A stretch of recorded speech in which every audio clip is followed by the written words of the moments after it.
Hello everyone, welcome back to app tutorial. In this video I'll show you how you can live stream on Facebook. It's a pretty simple step, so let's start. First of all, open Facebook and log into your account. Then after, tap on what's on your mind at the top of your screen. Then you will find live video option among the options below. Tap on it. As you do that, it will take you to a screen like this. At this stage, you can adjust various settings, such as you can select the audience that you want to share your live stream with. For that, tap on the top of your screen where your profile name is written. Then after, select the option that you prefer.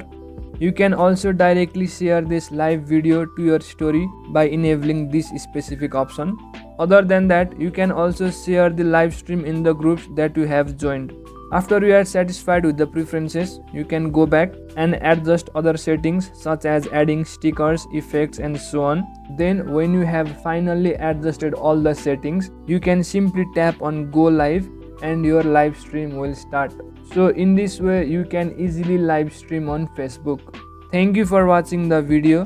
Make sure to leave a like if you found this helpful and subscribe to the channel for further videos.